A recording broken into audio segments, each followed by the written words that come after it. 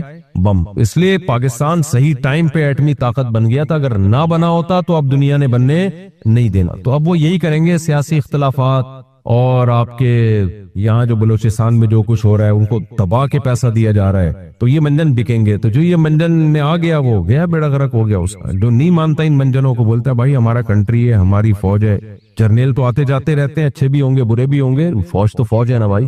میں تو جنگ کے دنوں میں جتنے آرمی میں دوست جان پہچان، خود فون کر کے ان کا حوصلے بڑھاتا ہوں، ان کو توقع نہیں ہوتی، خود فون کرتا ہوں، حوصلے بڑھاتا ہوں کہ ہم آپ کے ساتھ ہیں، اتنا خوش ہو جاتے ہیں، ان کا دل بڑھ جاتا ہے۔ تو یہ کرنے کا کام ہے۔ ان حالات میں شادیوں کی اہمیت پہلے سے بھی زیادہ بڑھ گئی ہے، کیونکہ جب آپ شادی کرو گے تو بچے پیدا ہوں گے، جوانوں کا ریشو بڑھے گا، تو لڑنے والے زیادہ ہوں، تو ملک میں آبادی ہوتی ہے تو بارڈر پہ لڑا جائے گا نا، تو اس لیے جلدی جلدی شادیاں کر لو، ایسا نہ ہو جنگ شروع۔ ایک سیکنڈ، ایک آخری سوال لے لے، رمضان ہے نا بھائی، کافی دیر سے، بس آخری لاسٹ کوشچن، بعد میں چلیں آ جائیں مصعب۔ ہاں اچھا ٹھیک ہے، ضرور مل، اس نے کوئی اشکالات کیے ہوئے ہیں اس کو بھی لے آئیں، آپ خود بھی آ جائیں، جب بھی آ جائیں، عید کے بعد آ جائیں، چلیں جب۔ اچھا بھائی، قرآن پڑھتے ہوئے ہونٹ ہلانا کیا ضروری ہے؟ کیا قرآن پڑھتے ہوئے ہونٹوں کو ہلا کر آواز سے پڑھنا ضروری ہے، نجم اوکاڑا سے؟ نہیں جی، آواز سے پڑھنا ضروری نہیں ہے، آہستہ آواز میں بھی پڑھ سکتے ہیں، لیکن ہونٹ کا ہلنا ضروری ہے۔ دل میں پڑھیں گے تو تلاوت کا ثواب نہیں ملے گا۔ ہم نے دیکھا بعض لوگ نماز میں ایسے کھڑے ہوتے ہیں بالکل یوں، ان سے پوچھو بھائی آپ ثنا پڑھی، آپ نے سورہ فاتحہ پڑھی، قل ہو اللہ پڑھی، رکوع کی تسبیح پڑھی، کہنے ہاں پڑھی ہے، تو پڑھی ہے تو منہ کیوں نہیں ہل رہا تھا؟ تو ظاہر ہے وہ دل میں پڑھ رہے تھے، اس سے نماز نہیں ہوتی۔ تو جو پروننسیشن ہے یا جو تلفظ ہے وہ تو پورا پراپر طریقے سے ادا ہونا چاہیے نا، تو وہی ادا نہیں ہو رہا، دل میں پڑھ رہے ہیں، تو پھر تلاوت کا ثواب بھی نہیں ملتا اور پھر نماز بھی نہیں ہوتی۔ ہاں امام کے پیچھے کھڑے ہوں تو وہ تو حدیث میں آتا ہے امام کی تلاوت مقتدی کے لیے کافی ہے، لیکن اس میں بھی رکوع سجود کی تسبیحات یا تحیات تو پڑھیں گے نا، وہ منہ بند کر کے کیسے پڑھ رہا ہے بندہ، سمجھ سے بالا تر ہے۔ تو آہستہ آواز سے پڑھیں لیکن تلفظ پورا ادا ہو، آواز نکلنا ضروری نہیں ہے۔ کیا ایک دن میں قرآن ختم کر سکتے ہیں؟ دانیال میرپور خاص سے۔ دیکھیں صحیح احادیث میں اس کی ممانعت ہے، 3 دن میں قرآن ختم کرنے کی، 7 دن میں قرآن ختم کرنے کی، 1 دن میں قرآن ختم کرنے کی ممانعت ہے۔ تو اس سے آج ہمارے ہاں بعض لوگ، بعض اسکالرز جو ہیں، چونکہ وہ فقہ اور تو پڑھا ہوا نہیں ہوتا، انہوں نے پراپر وے میں علم حاصل نہیں کیا ہوتا، تو بس جب بھی ان کو کوئی بتایا جائے کہ فلاں بزرگ 3 دن میں قرآن ختم کر لیتے ہیں تو فوراً فتویٰ لگا دیتے ہیں کہ حدیث میں تو مخالفت ہے، ممانعت ہے، اور یہ 3 دن میں قرآن ختم کر رہے ہیں۔ تو خوب سمجھ لیں، صحابہ، تابعین، تبع تابعین، محدثین میں بہت سارے حضرات، امام شافعی رحمہ اللہ، حضرت عثمان رضی اللہ عنہ، بہت سارے حضرات سے، امام ابو حنیفہ رحمۃ اللہ علیہ، ان سب سے ثابت ہے کہ بعض ایک رات میں قرآن ختم کر لیا کرتے تھے، اور رمضان میں تو بہت زیادہ یہ لوگ تلاوت کیا کرتے تھے۔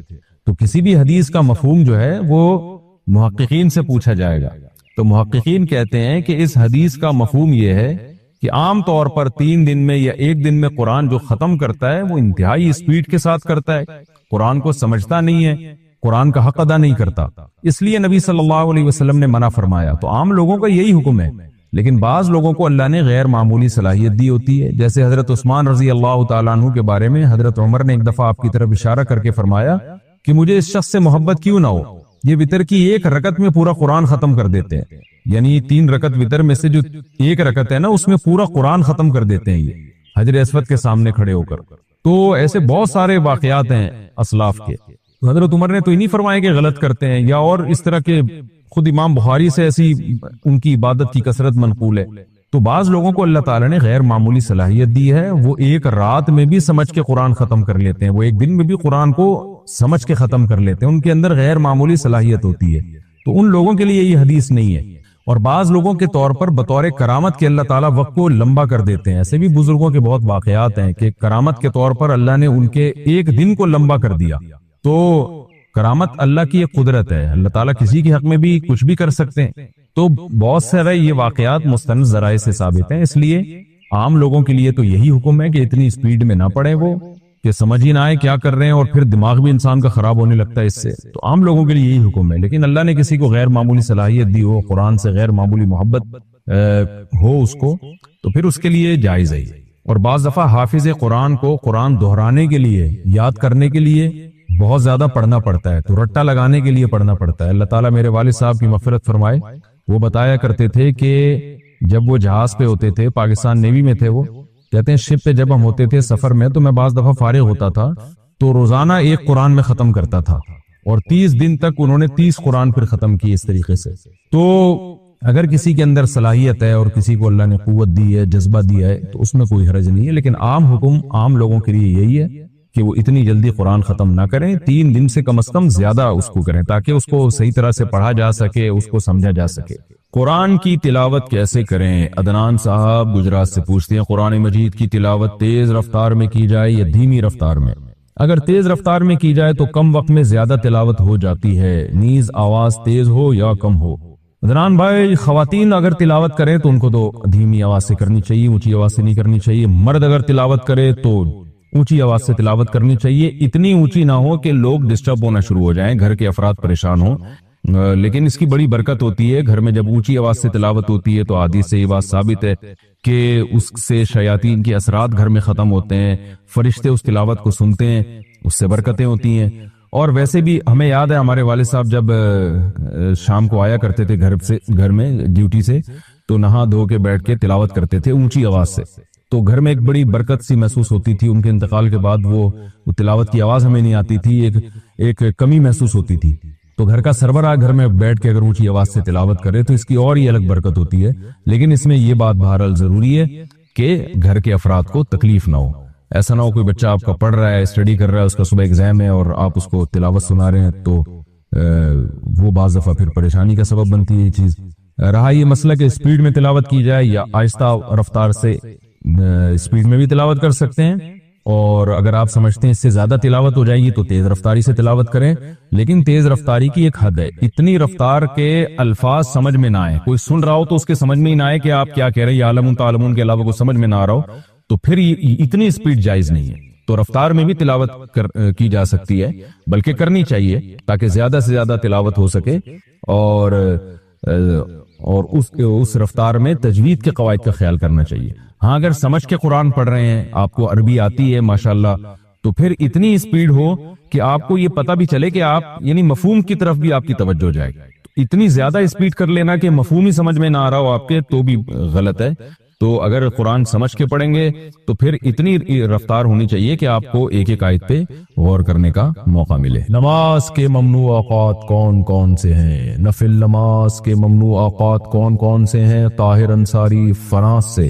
دیکھیں، نماز کے جو ممنوع اوقات ہیں، ایک تو یہ ہے کہ سورج کا ذرا سا کنارہ نکل جائے، یعنی جب فجر کی نماز قضا ہوتی ہے نا، جس ٹائم پہ سورج ذرا سا نکل جائے تو مکروہ وقت شروع ہو گیا، جب تک کہ وہ ایک نیزے تک نہیں پہنچ جاتا، یعنی اتنا بلند نہ ہو جائے کہ اس کی میں جو ہے نا تھوڑی سی چمک پیدا ہو جائے، جو پاکستان اور ہندوستان میں تقریباً 15 سے 20 منٹ کا ٹائم ہوتا ہے یہ، اور دوسرے ملکوں میں زیادہ بھی ہو سکتا ہے، ناروے میں ہو سکتا ہے بہت ہی زیادہ ہو، لیکن وہاں کے حکام الگ ہیں۔ تو یعنی سورج میں تھوڑی سی تیزی پیدا ہو جائے تو اس وقت پھر آپ نماز پڑھ سکتے ہیں۔ دوسرا مکروہ وقت ہے جب سورج بالکل سر پہ پہنچ جائے، جس کو زوال کا وقت کہتے ہیں، تو یہ تقریباً 10 منٹ کا ہے، یعنی اگر ٹائم لکھا ہے نا زوال کا وقت 12:30 تو سمجھ لیں کہ 12:25 سے 12:35 تک مکروہ وقت ہے، یعنی 5 منٹ پہلے اور 5 منٹ بعد میں۔ اور جب سورج غروب ہونے لگتا ہے تو جب غروب ہونے کے قریب پہنچ جائے گا، یعنی غروب ہونے سے ہندوستان پاکستان میں تقریباً 15 سے 20 منٹ پہلے، جب اس میں کی تیزی میں کمی پیدا ہو جائے، یعنی سورج کی چمک باقی نہ رہے، تو غروب ہونے سے 15-20 منٹ پہلے تک یہ ایسا ہوتا ہے، تو اس وقت بھی مکروہ وقت شروع ہو جاتا ہے، اس وقت بھی کوئی نماز نہیں پڑھ سکتے جب تک سورج مکمل غروب نہ ہو جائے۔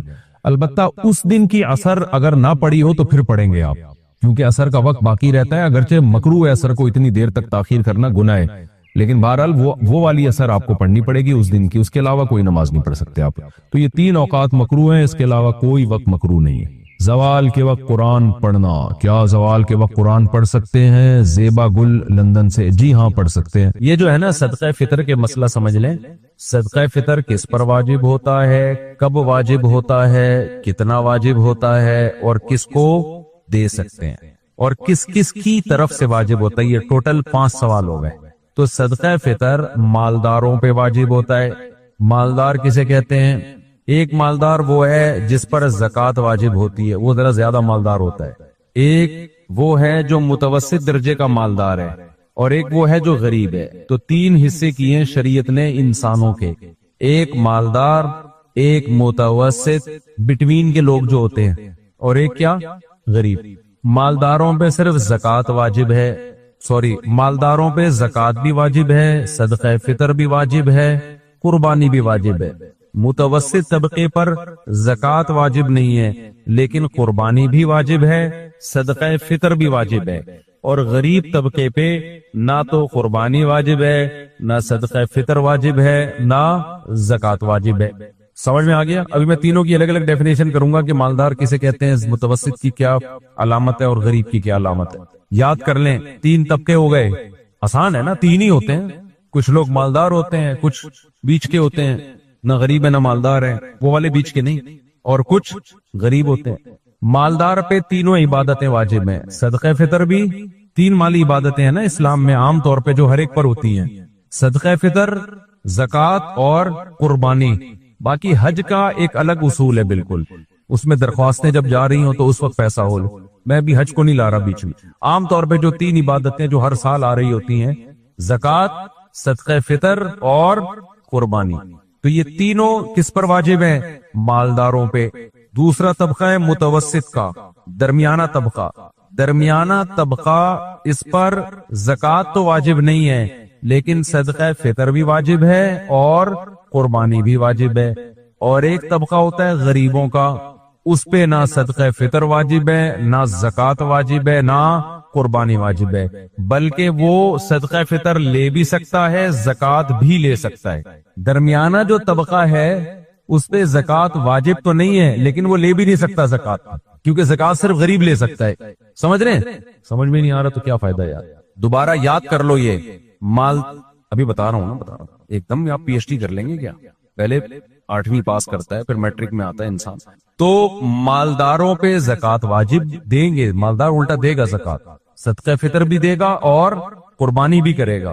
درمیانہ طبقہ زکوٰۃ نہ دے گا نہ لے گا، کیونکہ غریبوں کا حق ہے، متوسط لوگوں کا حق نہیں ہے زکوٰۃ۔ اور صدقہ فطر دے گا، کیونکہ صدقہ فطر اور قربانی کے لیے مالدار ہونا ضروری نہیں ہے، بس اتنا کافی ہے کہ غریب نہ ہو، اتنا کافی ہے کہ غریب نہ ہو۔ اور تیسرا طبقہ ہے غریبوں کا، تو جو غریب ہیں وہ زکوٰۃ لے سکتے ہیں، صدقہ فطر بھی لے سکتے ہیں، باقی قربانی تو کوئی بھی گوشت کھا سکتا ہے، مالدار بھی غریب بھی۔ اب مالدار کی کیا ڈیفینیشن ہے؟ بھائی مالدار کہتے ہیں جس پہ زکوٰۃ واجب ہو تو وہ 4 چیزیں دیکھی جاتی ہیں۔ نمبر 1 گولڈ کتنا ہے آپ کے پاس، نمبر 2 سلور یعنی چاندی، نمبر 3 کیش اماؤنٹ یعنی پیسے، چاہے وہ ڈالر کی شکل میں ہو، یورو کی شکل میں ہو، پاکستانی کرنسی ویسے کسی کے پاس ہو تو اس کو زکوٰۃ دینے کو دل چاہ رہا ہوتا ہے، لیکن خیر سعودی عرب نے پاکستانی کرنسی لینا ہی چھوڑ دی ہے۔ پہلے ہم جاتے تھے نا کرنسی دو ریال لو، اب وہ کہنا ڈالر دے گا تو ریال ملے گا، کرنسی کو بیٹھ کے اتنی اللہ معاف فرمائے ہماری کرنسی ڈی ویلیو ہو گئی ہے۔ اچھا خیر، تو اچھا سعودی عرب والوں کے لیے زکوٰۃ کی الگ ہی نصاب ہے، وہ کہتے ہیں جو پاکستان سے آئے دے دو، بس اس کو آنکھ بند کر دو۔ ان کی فقہ کی کتابوں میں نا مسئلہ ہی چینج کر دیا انہوں نے، اور پاکستانی ہونا کافی ہے۔ ایک عرب نے ایسے ہی کیا، ایک زکوٰۃ دے رہا تھا کسی پاکستانی کو، تو اس نے کہا بھائی میں مالدار آدمی ہوں یار، مجھے کیوں دے رہے ہو زکوٰۃ؟ اس نے کہا نہیں لو، اس نے کہا میں فیکٹریوں کا مالک ہوں یار، میں کیوں دے رہا ہوں؟ اس نے کہا کلو پاکستانی مسکین، وہ پاکستانی ہے تو تو زکوٰۃ کا مستحق۔ ایک فقہ یہ بھی ہے۔ خیر، تو مالدار کی ڈیفینیشن کیا ہے بھائی؟ سونا چاندی کیش اماؤنٹ جو نقدی ہوتی ہے، اور چوتھی چیز ہے مال تجارت۔ تجارتی مال اس مال کو کہتے ہیں جو آپ نے بیچنے کی نیت سے خریدا ہو اور تاحال بیچنے کی نیت باقی ہو۔ آپ نے پلاٹ خریدا، خریدتے وقت کنفیوز تھے کہ بیچوں گا یا اس پہ گھر بناؤں گا، بعد میں فیصلہ کریں گے، وہ پلاٹ مال تجارت میں شامل نہیں ہے، اس پہ زکوٰۃ واجب نہیں۔ سمجھتے ہو؟ آپ نے گاڑی خریدی، یار استعمال کرتے ہیں، پرانی ہو جائے گی تو کیا کریں گے؟ بیچ دیں گے۔ نیت اصل میں استعمال کی ہے، پرانی چیزیں، بیوی کے علاوہ ہر پرانی چیز انسان نکال دیتا ہے۔ بیگم جتنی بھی پرانی ہو تو آپ بھی اسی حساب سے پرانے ہو جاتے ہو۔ آپ کہتے ہو اب میں اس کو نکالوں گا تو مجھے ملے گی تو کوئی پرانی ملے گی نا، کیا خیال ہے؟ تو اب وہ پرانی والی ٹھیک ہے۔ تو ہر وہ چیز جو بیچنے کی نیت سے خریدی ہو اور تاحال بیچنے کی نیت باقی ہو، اس کو کہتے ہیں تجارتی مال۔ خریدی بیچنے کی نیت سے، لیکن جب زکوٰۃ کی تاریخ آئی تو اس سے پہلے آپ کی نیت بدل گئی۔ یار میں نے خریدی تو اس لیے تھی کہ بیچوں گا، لیکن یار یہ پلاٹ بیچنے کا ہے نہیں، یہ رکھو بچوں کے کام آئے گا، مرنے کے بعد کس کے کام آئے گا؟ بچوں کے کام۔ یہ رکھو یار، بعد میں اس پہ مرغیاں پالیں گے، بکریاں پالیں گے، کچھ بھی ہو سکتا ہے نا۔ تو اس کا مطلب نیت تھی، مگر اب کیا ہو گئی ہے؟ چینج۔ بعد میں دوبارہ بیچنے کی نیت بن بھی گئی تو یہ زکوٰۃ میں شامل نہیں ہوگا، اس لیے کہ وہ نیت تاحال باقی نہیں ہے، بیچ میں نیت کیا ہو گئی تھی؟ ختم۔ اب اگر دوبارہ بیچنے کی نیت بن بھی گئی تو بھی زکوٰۃ نہیں ہے۔ تو زکوٰۃ کے لیے ضروری ہے وہ مال خریدتے ہوئے نیت تھی بیچنے کی اور کنٹینیو وہ نیت اب تک باقی ہے۔ جیسے دکان میں جو مال خریدا ہوتا ہے، پڑا ہوا ہوتا ہے، سارا دکاندار نے بیچنے کے لیے ہی خریدا ہے، تو سارے مال پہ کیا ہے؟ زکوٰۃ واجب ہے۔ جن لوگوں کا پلاٹوں کا بزنس ہے، پلاٹ خریدا، نیت یہی ہوتی ہے بیچ دیں گے کل، ان پہ پلاٹوں پہ زکوٰۃ بولو واجب ہے۔ تو چوتھی چیز ہو گئی مال تجارت۔ تو جس کے پاس یہ چار چیزیں یا چاروں کا مجموعہ یا چاروں میں سے تین کا مجموعہ یا دو کا مجموعہ یا کوئی ایک چیز اتنی ویلیو ہو اس کی کہ وہ 52.5 تولہ چاندی کی قیمت کے برابر ہو جائے۔ آج کل 52.5 تولہ چاندی کا کیا ریٹ ہے؟ 1,29,30 39 کچھ ایسے چل رہا ہے، 1,32 تک ہو گیا پاکستانی کرنسی میں۔ 1,32 52.5 تولہ چاندی، گوگل پہ لکھیں گے فوراً ریٹ آ جائے گا، روزانہ ریٹ چینج ہوتا ہے۔ تو جس کے پاس کیش اماؤنٹ اتنا ہو، جس کے پاس سونا ہو، آج کل سونا 7.5 تولے پر نہیں ہے کیونکہ سونا بہت مہنگا ہو گیا ہے۔ سونے کے ساتھ 1 روپے بھی اگر آپ کے پاس ہے تو پھر سونے کا نصاب نہیں دیکھا جاتا بلکہ چاندی کی قیمت دیکھی جاتی ہے۔ 7.5 تولے پر زکوٰۃ اس صورت میں ہوتی ہے کہ آپ کے پاس سونے کے علاوہ 1 ٹیڈی پائی بھی نہ ہو، 1 روپیہ بھی نہ ہو، پھر سونے کا نصاب ہے۔ ورنہ سونے کے ساتھ آج کل کچھ نہ کچھ پیسے ہوتے ہیں لوگوں کے پاس، تو سونا کے پھر نصاب نہیں ہوتا، پھر چاندی کا نصاب ہوتا ہے۔ چاندی 52.5 تولہ چاندی 1,32,000 اوپر نیچے ریٹ ہوتے ہیں، 1,32,000 کے برابر کسی کے پاس سونا ہو یا چاندی ہو یا تجارتی مال پڑا ہوا ہو یا کیش اماؤنٹ ہو تو یہ دیکھے گا، اس میں سے قرضے مائنس کر دے گا سارے۔ کیا کر دے گا؟ بولو، قرض۔ مثال کے طور پر آپ کے پاس 1 تولہ سونا ہے، وہ 1 تولہ ہی آج کل 2 لاکھ کے برابر ہے، یا آدھا تولہ سونا ہے تقریباً 1 لاکھ، یہ ہو گیا۔ اور اللہ بھلا کرے آپ نے کوئی چیز خریدی بیچنے کے لیے، مرغا خریدا، چوزا خریدا کہ ذرا مرغا بن جائے گا تو کیا کروں گا؟ اس کو بیچوں گا، تو اس کو بھی شامل کرو گے، قیمت ملائی 8-10 ہزار کا مرغا ہو گیا، اور اس طرح کی ملا ملو کے 1,32,000 تک معاملہ کیا ہو رہا ہے؟ پہنچ رہا ہے۔ جس دن آپ کے پاس اتنے پیسے ہو گئے تو اب آپ نے دیکھنا ہے میرے اوپر قرضے کیا کیا ہیں۔ جو قرضے آپ کے اوپر جو لوگوں سے قرضے لیے ہوئے ہیں وہ سارے اس میں سے مائنس کرو، چاہے ان کے دینے کا ٹائم آیا ہے یا ٹائم نہیں آیا۔ مثال کے طور پر وسیم بھائی سے آپ نے 1 کروڑ روپے لیے تھے، بولا تھا اگلے سال دوں گا۔ تو قرضہ جب ہم کسی سے لیتے ہیں نا تو ہم جو وعدہ کرتے ہیں نا 1 سال کے بعد دوں گا، شرعن سامنے والے کو یہ حق ہے کہ اگلے ہی دن آ جائے وہ مانگنے کے لیے۔ سمجھتے ہو؟ قرضے کی میعاد شریعت میں متعین نہیں ہوتی۔ دیکھو قرضے کی 2 قسمیں ہیں، ایک ہوتا ہے دین اور ایک ہوتا ہے قرض۔ قرض کہتے ہیں آپ نے وسیم سے لے لیے، ستار بھائی سے لے لیے، یار میری شادی ہونے والی ہے، 1 کروڑ روپے چاہیے، 50 لاکھ چاہیے، 1 لاکھ چاہیے، اٹ از کالڈ قرض۔ یہ کسی چیز کے بدلے میں نہیں لیا جا رہا، سمجھتے ہو نا؟ اس کو کیا کہتے ہیں؟ قرض۔ اور ایک ہوتی ہے دین، ایک ہوتا ہے دین۔ دین کا مطلب ہے آپ نے گاڑی بیچی قسطوں پہ، پیمنٹ کا ٹائم کیا ہے؟ 1 سال کے بعد ہے۔ تو یہ جو قرض آپ کے اوپر آیا ہے یا سامنے والے پہ آیا، یہ گاڑی کے بدلے میں آیا ہے۔ سمجھ رہے بھائی؟ نہیں آ رہا سمجھ میں؟ آسان ہے نا۔ قرضے کی 2 قسمیں ہوتی ہیں، دونوں کا حکم الگ الگ ہے۔ ایک قرضہ وہ ہوتا ہے جو کسی سے کاروباری قرضے جسے کہتے ہیں ہم۔ کون سے قرضے؟ آپ نے پلاٹ خریدا،